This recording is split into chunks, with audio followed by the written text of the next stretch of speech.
Сая ихтэй автобус гэж хоёр пүүж байхгүй шүү. Би та бүхэндээ автобус микрон цуух аргачлалын тухай өөрийнхөө мэддгийг та бүхэнтэй хуваалцъя гэж бодлоо. За ингээд та эхлээд автобусны буудлын дээр очлоо. Та автобусын цуух уу, микрон цуух уу гэдэг сонголт таныг хүлээж байна. За микрон цуух. Эддэм сайхуунаа шүү дээ. Хурдан. Солиотой хурдан яваа. Өдөр шөнөгүй яваа шүү дээ. Нэг л суудаавал зүгээр өстө сүн. Гэрлийн хурдаар сүн.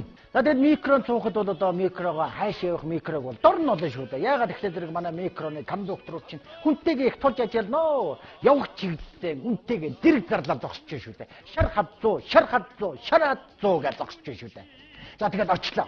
Очихын өмнө бас яхан пэдэлж үзмээр санагдаад би хаяа гаран карманда хийж хаяа явах. За сууя бодё. Кондуктор гуй шүү дээ. Хаа ийшээ суучих та орчих гээл. Пэдэж гол орно. Орцсон хойно пэдэлж нэгтвэ. Тийм бол кондуктор хариулт мөнгөч нөхгүй утаа. Санаандгүй юм чиг дээрээс чинь дарж тойлдох. За тэгээд хөл гар дээр чинь гიშгэх. За автобусны буудлын наан цаана буулгах, хэрвээ наан буугүйсэн бол наан буулгах, наахан буугүйсэн бол дүнж хөдлөөд буулгах гэдэг янз бүрийн үйлдэлүүд гарна шүү. Тийм болохоор орцсон хойно маш соёлтой арчих хэрэгтэй. За орлоо урд 2, нугсан 4, тэрний ард 4, өөдөөс харсан 4, нагсан 4 ийм шуудлууд сууж байгаа байхгүй. За би тэгээд оронгуудаа 8 хүний өөдөөс буюу хөөхнүүдийн суудлал дээр сууж байгаа. Яагаад ингэж нэрлсэн гэхээр олон хүний өөдөөс хардаг суудлыг хөөхнүүдийн суудлал гэдэг юм хэмжээ. Тэгээд би сууж байгааг бодоход бол бас яг ч бас нэг 100% хөөхнөө суудгүй юм шиг байгаа. Заримдаа тохиолдлоор бол над шиг нэм худлаа гараад бас суучих болдог суудлал юм шиг байгаа. Тэгээд хөөхнүүдийн суудлал цуглаа дэрэг чинь их боломжтой суухгүй болохгүй шүү дээ. Одоо ингээл эр хүн байна ингээл хөл гараа ингэж яхан тэлт суугаад тэгээд парх гээд бүдүүн дуугарч явахгүй бол магтаа шүттэй усууд орж ирээд ингээл гавж итэл дахиад ингээд нэг юм гавж исэн юм микронд ингээд дуусансаад явна шүү дээ. Ингээд их гацуулахтаар тэгдэм үү яа би ястаа нэг эмхтэй хүн шиг нэг эм гормон давмгач юм шиг нэг хөгийн юм болол ярьж мэрэгэн жонгож мөнгөн бол октод ирэх юм бол амар сонин монон болоод явна шүү дээ. Тэгээд микрод нэг танилцаад нэг сүйд болдгүй юм дөө. Тэгээд ингээд явж бол тийм болохоор ихтгэн ороод байраа эзлээ сайхан хөлмөлөө тавиад пар гэдээ явж ирсэн дээр бахал гэж бодож байна. За нэг микро бол нэг иймэрхүү. Автобус гэдэг бол бас арай өөрөө их олуулаа дулаахан явах чиглэл нь тодорхой. Манай буудлаас автобусны сууна гэдэг бол одоо ажийн суглаа суглахаас хэцүү бөгөөд орон зай цаг хугацааны урлагийн өндөр мэдрэмж шаарддаг гэдэг. Даа ялангуяа авралын хаалга буюу дунд хаалгаар орно гэдэг бол маш өндөр мэдрэмж шаарддаг асуудал. Яагаад авралын хаалга вэ гэж нэрлсэн бэ гэвэл хүн ихтэй үед кондуктор дээр арай хаалган дээр явж байгаа дундлын хаалган дээр ингэж орсон манийг мөнгө авна гэж байдгүй байхгүй юу?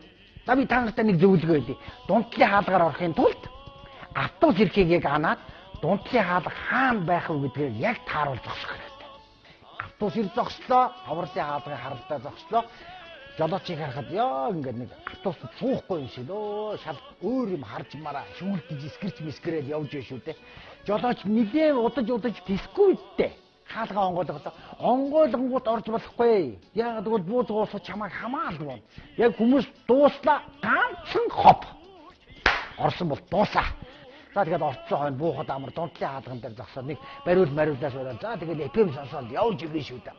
Харин арын хаалгаар орох юм бол маш нарийн мэдрэмжтэй байх хэрэгтэй. Хичээ дайрах уу, яаж дайрах уу, хаагуурн дайрах уу, өндөр залуугүй аль суган доогуур нь сургаж орох уу гэдэг маш сайн нарийн тооцоолж байгаа бол хамаг нарийн нандин маань дотор карманда хийгээд цахилгаандаа товчдоод, скотчдоод түнхээ урдаан тавираад автобусныхаа мөнгийг гартаа атгаад тэгээд юудингийнхээ үдээс гутлынхаа үдээс эдрийг сайн өмжөөж орохгүй бол юудингийн үдээс эндээс татагдаж боож өөхөх ч юм уу одоо мань шиг энэ хоёр бүүдээ алдах маддаг эдэр тохиолдол маш их гарна шүү дээ. Хүн бууд байсан ч хамаагүй. Хамаал өөдөөс нь итгэх хэрэгтэй байхгүй юу?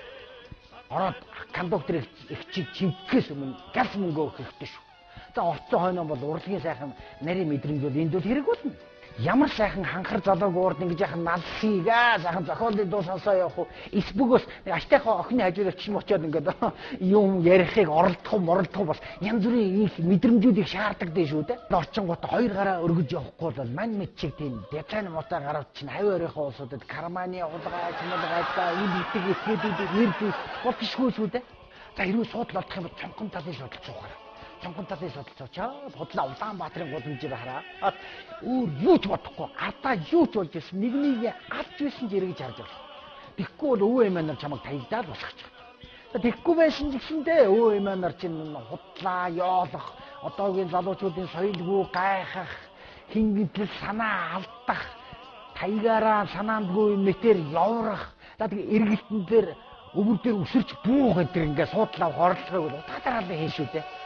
За тэгээд л одоо ингээд автобусанд суудсан хойно ингээд хоёр гараа ингээд дээш нь өргөөл суудал олдоогүй тохиолдол шүү дээ. Хоёр гараа дээш нь өргөөл яг ингээд өсрөөл агаарт явчих. Оо сахин энэ дээр чинь хахар залуучууд ингээд бүлээл залууч шахаад чи чинь зүгээр агаарт л явж байна шүү дээ. Тэгээд автобусанд бас сайхан юм би бас ганц нэг охтуудтай сайхан танилцаад утасны дугаарыг авчих, өдрийн очигч гэлээ бас нэг хаяа үнгүй явчих гэх мэтлэнгийн бас давуу чанарууд байдгийг бас дурдахгүй өнгөрөх аргагүй маа гэж. За ингээд та бүхэндээ автобусанда болон микрофонд соёлтой сайхан үйлдвэрлэхийг хүсье.